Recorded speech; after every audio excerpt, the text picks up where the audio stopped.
Vamos a continuar con nuestras presentaciones para darle un valor a S, para definir un valor de S que sea interesante y que cumpla con lo que pedimos.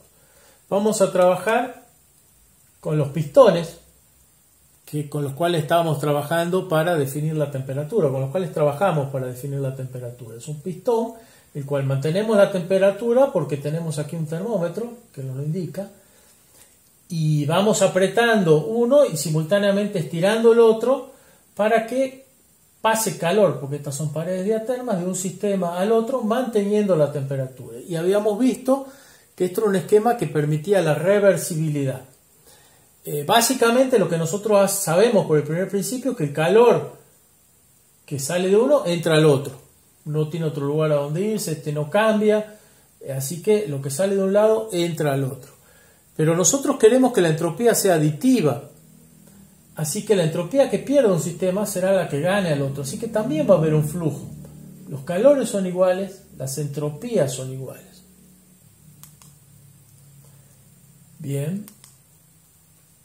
Podemos repetir el proceso muchas veces, que es lo que habíamos visto, es decir, nosotros teníamos este aquí, lo llevábamos hasta el final y este se estiraba. Sacamos este, ponemos el otro, obviamente poniendo algo al medio, ¿no? Ponemos el otro, empezamos a comprimirlo y seguimos estirando este. Es decir, podemos encontrar una isoterma completa para el sistema 2 a partir de este esquema de ir cambiando los sistemas, siempre que la temperatura sea constante, eso es lo importante. Y podemos hacerlo muchas veces, podemos repetir n veces el mismo proceso, entonces nos queda una fórmula de este tipo. Si nosotros dividimos, hacemos el cociente entre el calor y el delta de calor y el delta de entropía que se intercambiaron esos sistemas y repetimos n veces, nos va a quedar un cociente de este tipo. Es decir, si simplificamos n, sea la cantidad de veces que sea la que hagamos el procedimiento, vamos a tener el mismo valor. Ahora, si ponemos distintas isotermas y pensamos en las adiabáticas que las cortan, nosotros tenemos un gráfico de este tipo. Aquí tenemos las temperaturas, aquí tenemos los volúmenes, hemos dibujado aquí por primera vez el eje T, que ya lo tenemos definido. Este es un gráfico bidimensional que podría explicar un ciclo donde tenemos adiabáticas en estos planos y tenemos isotermas acá, y nuestro sistema recorre una cosa de este tipo. Vamos a hacerlo en un solo plano y en el diagrama PV que ya conocíamos tenemos una cosa de este tipo que se llama ciclo de Carnot. Adiabáticas, isotermas, calor que entra, calor que sale, esto dibuja un área que es el trabajo. Y este trabajo, como el ciclo es horario, es positivo. Así que si entra calor, el calor siempre se va a mover en la misma dirección, vamos a tener un calor mayor arriba que abajo. ¿Por qué? Para que se cumpla la primera ley. Así que vamos a tener distintos calores en una isoterma, arriba y abajo. La entropía es la misma, pero los calores son distintos. Así que si tenemos distintas isotermas, vamos a tener distintos valores. Y por lo tanto tenemos algo, un número, que es igual para la misma temperatura y distinto para distintas. Es un esquema que nos permite definir una temperatura y así lo hacemos. La temperatura la vamos a definir así ahora.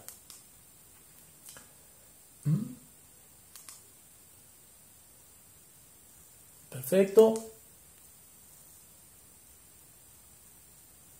Lo que estamos planteando aquí es que esta temperatura es igual, exactamente igual, a la temperatura que nos daba un termómetro de gases, operando como lo dijimos. ¿Por qué? Porque la fórmula de los gases perfectos, la ecuación de estado de los gases perfectos, donde esta es la temperatura termodinámica, la que inventamos antes, hace que esta temperatura sea proporcional al volumen, y nosotros medíamos el volumen. No lo vamos a demostrar ahora, pero es un hecho. Así que esta temperatura que nosotros estamos encontrando y que la definimos como la termodinámica, es la misma temperatura empírica que habíamos encontrado antes.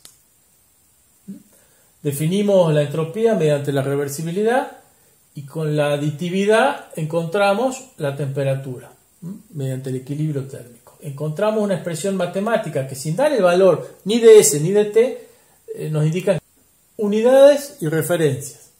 Las entropías se expresan, dado que son la división de calor y temperatura, julios por Kelvin. Para encontrar los valores absolutos tenemos que elegir un punto Y en ese punto fijamos la temperatura de referencia, que se suele tomar como el punto triple del agua, como ya dijimos, y una entropía de referencia. Bueno, es toda una historia. Lo lógico sería a partir de temperaturas iguales a cero, pero es bastante complicado. Ya vamos a ver el tercer principio. Así que por ahora vamos a imaginar que tomamos una entropía de referencia arbitraria para alguna sustancia. Y vamos a calcular los cambios de valores de S y las temperaturas relativas, ¿sí?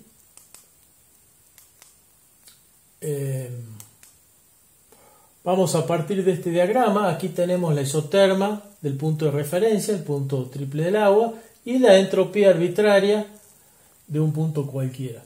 ¿Cómo calculamos la entropía en toda esta curva? Bueno, esta curva es la diabática, así que la entropía es la misma, fijada la referencia vale lo mismo. ¿Cómo calculamos en otra de estas? Bueno, simple.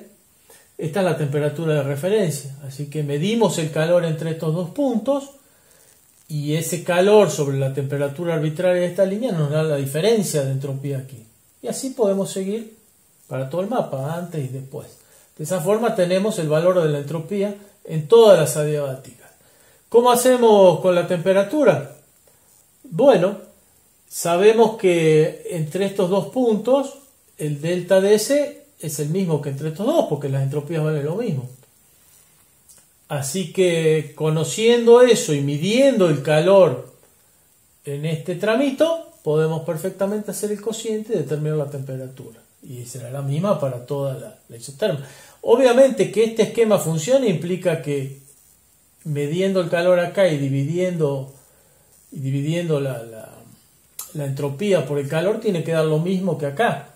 Eso es lo que nos garantiza que esta función existe y que la podemos calcular de esa forma y que estamos ante un proceso coherente. Es la forma que tenemos para demostrar que es coherente la forma de construir tanto la entropía como la temperatura. Aquí tenemos, como hicimos otras veces, cómo se calcula ese gráfico, simplemente para que aprendan a usar el nuplot. Entonces, ¿nosotros qué hicimos? Postulamos una función de los estados de equilibrio, de la entropía. Encontramos un mapa y le pusimos el valor a cada uno de las adiabáticas reversibles que construyamos. Y demostramos en definitiva que existe y que es posible construir una función de entropía como la habíamos planeado. Cálculo de la temperatura, ya lo vimos. Hay tres casos que no vamos a analizar: temperaturas iguales a cero, temperaturas menores que cero y temperaturas infinitas. Simplemente para hacernos más simple la vida. Temperaturas negativas existen. Hay sistemas que tienen estas temperaturas y son más altas en realidad que la positiva. Es una paradoja, pero es bastante simple de entender. Vamos a ver más adelante algunos ejemplos, por lo menos para darnos cuenta de qué se trata. Pero estamos construyendo toda una teoría que no tiene en cuenta esto. ¿Por qué?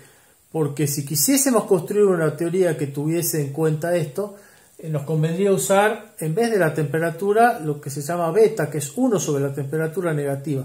Funcionaría todo perfecto, simplemente que las temperaturas ambientes serían negativas y sería bastante engorroso para la gente empezar a hablar de temperaturas negativas, las temperaturas que usamos todos los días.